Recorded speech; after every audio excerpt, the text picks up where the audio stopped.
안녕하세요. 저는 라트비엔 국방기록청에서 근무하던 민간 분석관 이반 코르딘입니다. 이 사연은 전쟁 중 제가 겪은 일 중 가장 비현실적이었던 6시간과 그 6시간이 한 나라의 운명을 어떻게 바꾸었는지를 기록한 것입니다. 2035년 8월 14일 새벽 5시 22분. 전날 야간 보고를 마치고 잠시 눈을 붙이고 있었는데 방공호 안에서 사이렌 소리가 울려 퍼졌습니다. 처음엔 훈련 경보인 줄 알았습니다. 그런데 기지 내 지휘통신 담당자들이 비상용 유선 라인을 통해 받은 정보는 짧고도 충격적이었습니다. 드라모스군 국경 돌파. 실탄 사용 확인. 기갑부대 진입 중. 드라모스는 그동안 국경안정작전이라는 이름 아래 국경 주변에 병력을 배치해왔지만 누구도 그들이 실제로 침공을 감행하리라 예상하지 않았습니다. 정치적으로도 외교적으로도 그렇게 어설픈 명분만으로 전면전이 벌어질 것이라고는 상상조차 하지 않았습니다. 하지만 현실은 달랐습니다. 그날 아침 라트비엔 북부 국경 지역에 위치한 소도시 프라스트가 첫 목표가 되었습니다. 장거리 포격이 시작된 후 정밀 드론 폭격 그리고 곧이어 장갑차 행렬이 진입하면서 국경 방어선은 속절없이 무너졌습니다. 국군은 각 지역에서 긴급 대응을 시도했지만 워낙 기습적이고도 전방위적인 공격이라 지휘 체계가 마비되기 시작했습니다. 제가 근무하던 수도 방공 벙커도 예외는 아니었습니다. 통신부는 점점 연락 두절 구역이 늘어난다는 보고를 올렸고 민간인 대피 관련 정보는 오지 않았습니다. 지휘부는 전략적 철수라는 단어를 조심스럽게 꺼내기 시작했으며 일부 고위 인사들은 이미 출국 준비를 하고 있다는 소문도 들려왔습니다. 저는 국방기록청에 소속된 민간 분석관으로 전투 병력이 아닌 기록 요원입니다. 위기 상황에서 제게 주어진 임무는 단 하나였습니다. 국가가 무너지는 과정을 정확히 기록하라. 그 임무는 언제나 기계적으로 주어졌습니다. 문서 기록, 회의록 정리, 전투 진행 상황 요약, 구조 요청 분석, 정책 대응 반응 정리. 그 모든 데이터는 라트비엔 국가 보존 서버에 저장되며 훗날 역사가 됩니다. 패배의 역사든 생존의 역사든 저희는 그 사실을 사실대로 남기는 사람들이죠. 하지만 그날 제가 받아들이기엔 상황이 너무 빠르게 무너지고 있었습니다. 외부 통신이 마비되었고 주변에 남아있는 군 인원은 모두 전투 혹은 대피 임무에 투입되었습니다. 오직 저만이 남겨진 기지방공 벙커 안 단말기 하나로 모든 기록을 정리해야 하는 상황이었습니다. 시간은 계속 흘렀고 전선은 붕괴되고 있었으며 외교부는 국제사회에 구호 요청을 수십 차례 보냈지만 답변은 없었습니다. 유엔은 상황 파악 중이라는 입장만 발표했고 주변국들도 구체적인 움직임을 보이지 않았습니다. 마치 저희 나라가 존재하지 않았던 것처럼 모두가 침묵 속으로 빠져들었습니다. 그때였습니다.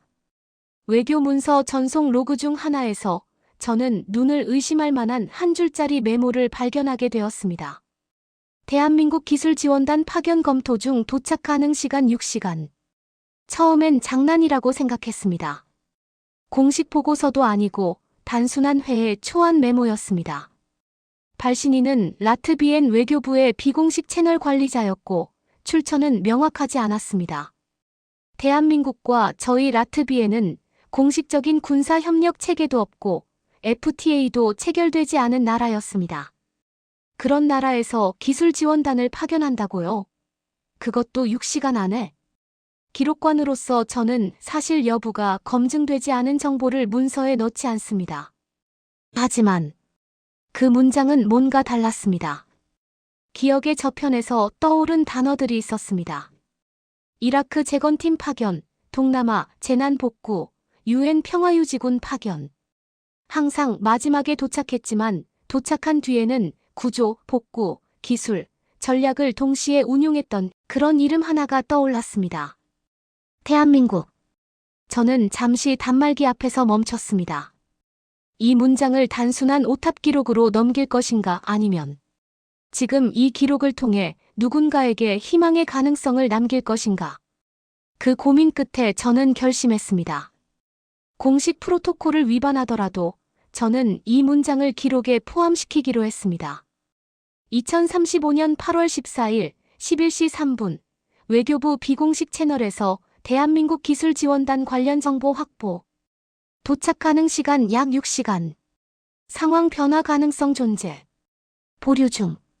그 순간부터 제 기록은 바뀌었습니다. 무너지는 국가를 기록하는 사람이 아닌 아직 무너지지 않은 나라를 증명하고 싶은 사람이 되었죠. 6시간. 지금 남아있는 군 병력으로 얼마나 버틸 수 있을지 아무도 장담할 수 없는 시간. 그러나 그 6시간이 어쩌면 한 나라의 운명을 바꿀 수도 있는 시간이라고 믿었습니다. 그리고 저의 그 믿음이 전혀 예상치 못했던 방식으로 현실이 될 줄은 정말 몰랐습니다. 그 문장을 기록한 이후 저는 제게 주어진 역할을 넘어선 결정을 내렸습니다. 공식 권한은 없었습니다. 국방 지휘 라인에도 포함되지 않은 단순 기록관일 뿐인 제가 국가의 군사적 대응 전략에 관여할 자격은 없었죠. 하지만 누구도 믿지 않는 그 한 문장을 저는 믿고 싶었습니다. 대한민국이 올 수도 있다. 단지 가능성일 뿐이었지만 아무것도 없는 절망보다는 그 한 줄이 훨씬 더 가치 있어 보였습니다. 그래서 저는 지휘 통제실로 향했습니다. 마침 현장 책임자였던 엘레나 미르코프 대령이 부상 치료 후 복귀한 상태였습니다. 그녀는 라트비엔 육군에서도 보기 드문 현장에서 끝까지 남는 지휘관으로 유명했죠. 저는 그녀에게 조심스럽게 정보를 전달했습니다. 대령님, 이건 공식 보고는 아니지만 외교부 내부 메모에서 추출한 내용입니다. 6시간 후 한국기술지원단이 도착할 가능성이 있습니다. 엘레나 대령은 처음엔 말도 안 된다는 표정을 지었습니다. 그녀는 침묵 속에서 보고서를 읽고 다시 한번 제 얼굴을 바라보더군요. 이반, 농담하시는 건 아니죠? 한국이 여기까지 온다고요. 그녀의 눈빛은 피로와 의심 그리고 조용한 분노로 가득 차 있었습니다.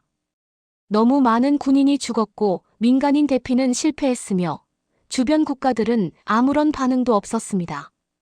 그런 상황에서 지구 반대편의 나라가 기술 지원을 위해 6시간 안에 도착한다는 말을 믿기엔 그녀도 너무 많은 현실을 봐온 사람이었습니다. 하지만 저는 말했습니다. 저는 저 문장을 단지 가능성으로만 보지 않습니다.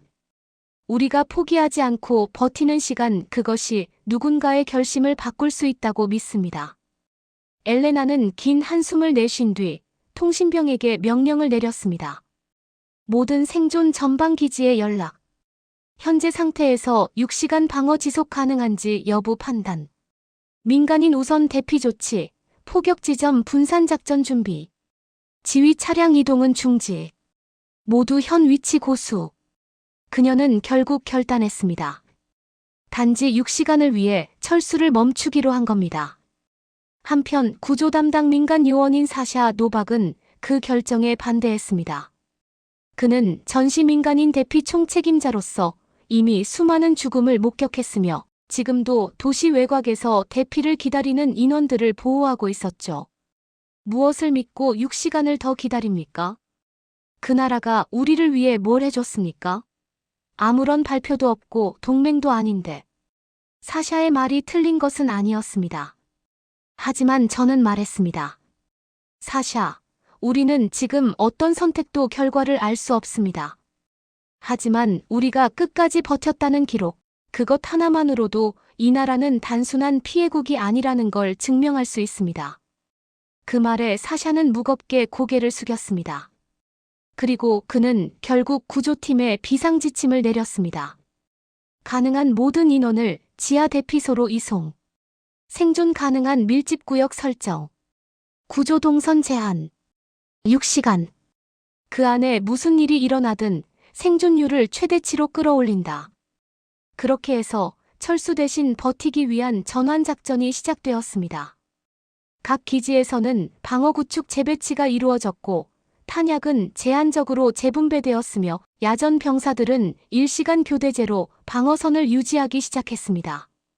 일부 전투병은 말했습니다. 6시간만 더 싸우고 죽자는 건가요? 한국이 온다고요? 진짜요? 이런 회의적인 반응이 곳곳에서 터져나왔지만 묘하게도 그 6시간이라는 숫자가 사람들을 붙잡아 두었습니다. 영원히가 아니라 단 6시간이라는 시간은 절망 속에서도 견딜 수 있을 만큼의 길이었죠. 시간은 흐르고 있었습니다. 포탄은 점점 가까이 다가오고 드라모스군은 장거리 정찰 드론을 동원해 다시 타격을 준비하고 있었습니다. 도시는 이미 폐허였고 사람들은 지하에서 숨죽이고 있었습니다. 하지만 아직도 아무런 발표는 없었습니다. 국제뉴스에는 라트비엔의 이름조차 나오지 않았고 대한민국 외교부, 국방부, 어느 곳에서도 공식적인 언급은 없었습니다. 엘레나 대령은 말했습니다. 우리 속고 있는 걸 수도 있습니다.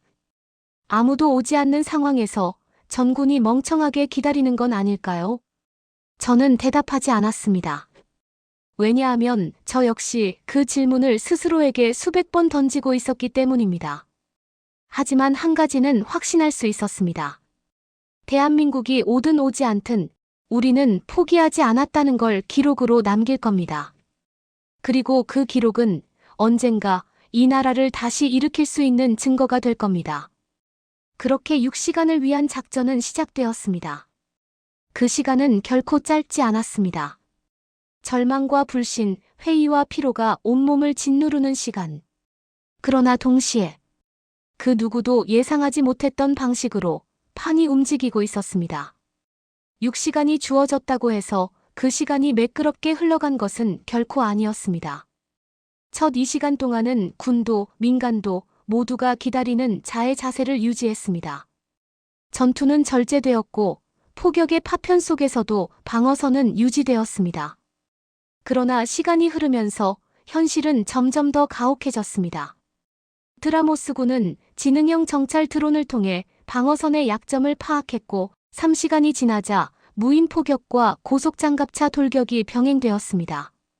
도심 외곽 지역의 지하 대피소 중 일부는 붕괴되었고 민간인 사상자 보고가 본격적으로 들어오기 시작했습니다. 사기 저하가 급격히 진행되었습니다. 병사들은 무기 대신 불안을 손에 쥐기 시작했고 야전 구조팀조차 더 이상 6시간만 버티자는 말을 입에 담지 않았습니다. 엘레나 대령은 제게 말했습니다. 이제 3시간 20분 남았습니다. 대한민국은 아무런 입장도 아무런 발표도 없었습니다. 이제는 저도 회의적입니다. 이건 오해였던 게 아닐까요? 그녀는 지휘관으로서 끝까지 자리를 지켰지만 눈빛은 무너지고 있었습니다.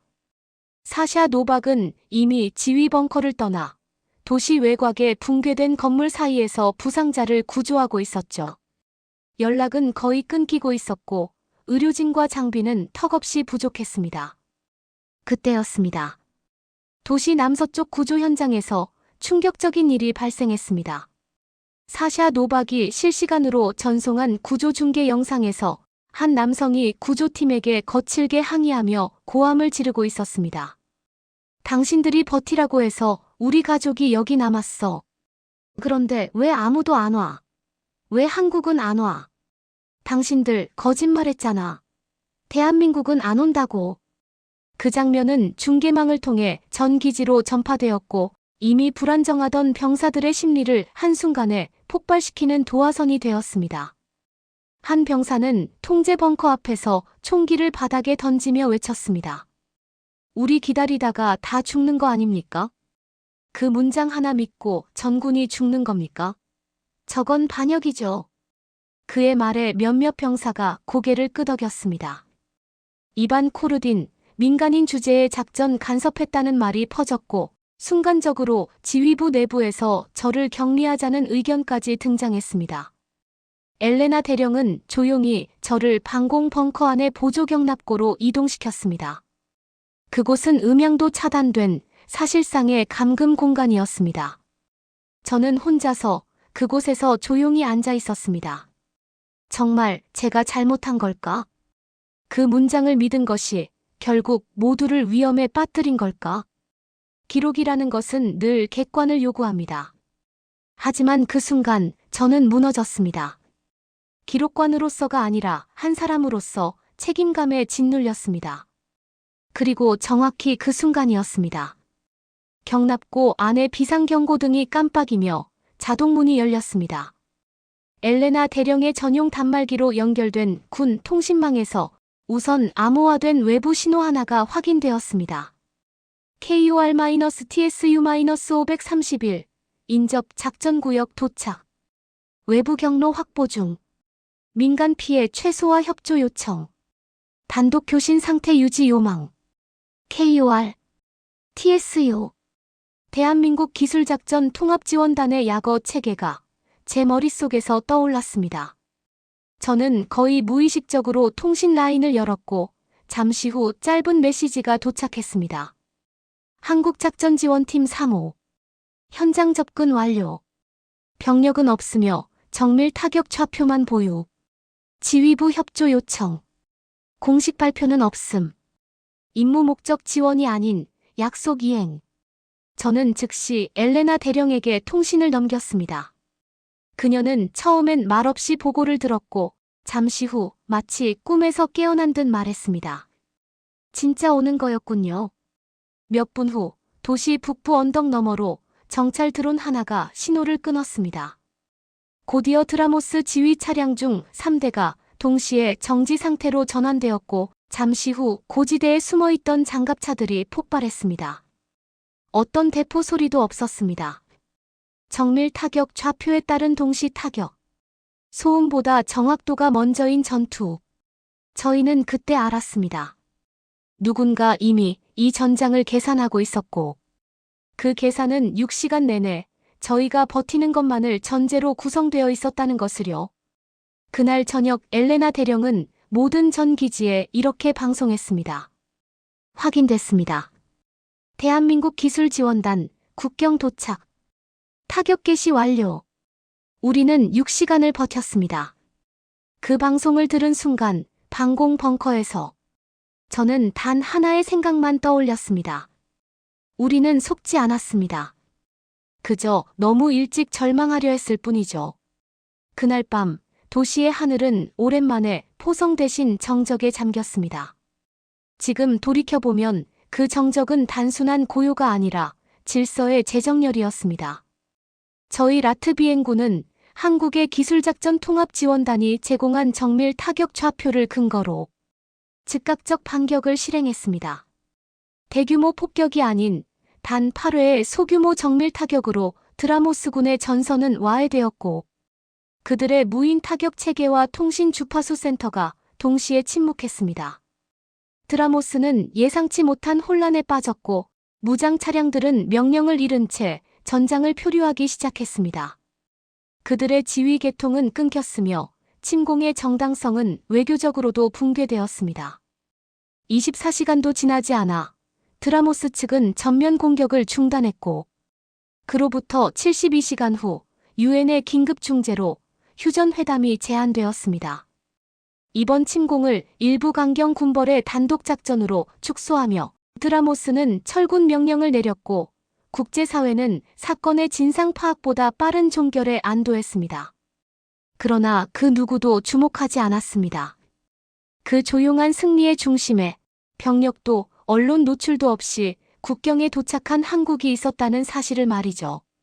저는 기록관으로서 대한민국 기술작전 통합지원단의 현장 대응 보고서를 분석할 기회가 있었습니다. 놀라웠습니다. 그들은 단지 기술만 가져온 것이 아니었습니다. 그들이 가져온 것은 전쟁을 끝내는 설계도였습니다. 기존의 전쟁이 더 큰 화력과 더 많은 인명으로 판을 뒤엎는 방식이었다면 한국은 정확한 판단과 책임 있는 개입으로 전장을 설계했습니다. 그들이 첫 교신에서 남긴 말이 지금도 기억납니다. 우리는 판매 계약으로 온 것이 아닙니다. 약속을 지키러 왔습니다. 그 문장은 보고서의 어느 한 문장보다도 더 깊게 박혔습니다. 그리고 그것은 단지 외교적인 수사가 아니었습니다. 사실 저희 나라는 한국과 어떤 조약도 맺은 적이 없습니다. 한미동맹이나 나토처럼 구속력 있는 군사협력 체계도 존재하지 않았습니다. 그럼에도 불구하고 한국은 검토 중이라는 이름으로 그 위험한 전장에 다가왔고 공식 발표 없이 현장에 나타났으며 군대를 파병하지 않고도 전황을 종료시켰습니다. 왜였을까요? 그 답은 그들이 처음부터 전쟁을 막는 전략에 집중하고 있었기 때문입니다. 그리고 그 전략의 전제 조건은 단 하나였습니다. 라트비엔이 무너지지 않고 6시간을 버텨낼 것. 그걸 믿고 있었던 겁니다. 실제로 한국 팀의 지원은 도착 후 대응이 아니라 이미 6시간 전에 설정된 조건부 작전 프로토콜에 따라 준비되고 있었습니다. 그 말인즉 저희가 포기했다면, 엘레나 대령이 철수 명령을 내렸다면, 사샤 노박이 대피 작전을 접었다면 한국은 절대 개입하지 않았을 것이고 우리는 그저 지도에서 사라진 나라가 되었을지도 모릅니다. 전쟁이 끝난 후 언론은 이 사건을 라트비엔의 기적이라고 보도했습니다. 정치인들은 그 기적의 의미를 둘러싸고 논쟁을 벌였고 외교 채널은 포스트 드라모스 체제를 논의하며 바삐 움직였습니다. 하지만 이반 코르디는 알고 있습니다. 기적은 갑자기 하늘에서 떨어진 것이 아니라 6시간 동안의 선택과 인내의 누적이 만들어낸 결과였다는 것을요. 며칠 뒤 저는 최종 기록 문서를 작성했습니다. 그 마지막 문장은 오랫동안 고민했습니다. 어떤 단어로 이 모든 시간을 정의할 수 있을까 수없이 생각했습니다. 그리고 결국 저는 이렇게 남겼습니다. 이 전쟁에서 가장 결정적인 순간은 포탄이 날아온 시간이 아니었습니다. 그것은 바로 대한민국이 오기 전까지 저희가 포기하지 않고 버텼던 단 하나의 시간, 6시간이었습니다. 지금은 평화협정이 유지되고 있고 한국의 기술지원단은 본국으로 복귀했습니다. 그들은 훈장을 받지도 않았고 단 한 명의 지휘관도 언론에 이름을 올리지 않았습니다. 하지만 저는 이 나라 사람들에게 말하고 싶습니다. 한국은 전쟁에 승리한 나라가 아니라 책임을 승리하게 만든 나라라고. 그들의 존재는 단지 기술의 상징이 아닙니다. 그들은 전장을 설계하는 방식 자체를 바꿔버린 존재입니다. 그리고 그들에게 필요한 것은 단 하나. 그들의 파트너가 포기하지 않을 것이라는 전제였습니다. 그 조건을 충족했기에 저희는 그날 선택받은 국가가 될 수 있었습니다. 저는 여전히 기록관입니다. 하지만 이제는 단순히 무너진 구조를 정리하는 기록관이 아닙니다. 저는 버틴 시간을 기록하는 사람입니다. 그리고 언젠가 또 다른 나라가 위기에 처했을 때 그들도 이 기록을 읽고 자신들의 6시간을 믿을 수 있기를 바랍니다. 여러분께서는 한국이 책임을 수출한 나라라는 이 표현 어떻게 느껴지셨나요? 단 6시간을 버틴 선택이 한 나라의 운명을 바꿀 수 있다는 이야기에 대해 여러분의 생각과 감정을 댓글로 꼭 남겨주세요. 이 기록이 또 다른 누군가의 6시간을 지켜내는데 도움이 될 수 있기를 바랍니다. 이 영상이 마음에 드셨다면 더 많은 사람들과 함께할 수 있도록 좋아요와 구독 부탁드립니다. 여러분의 관심 하나가 또 다른 이야기의 시작이 됩니다.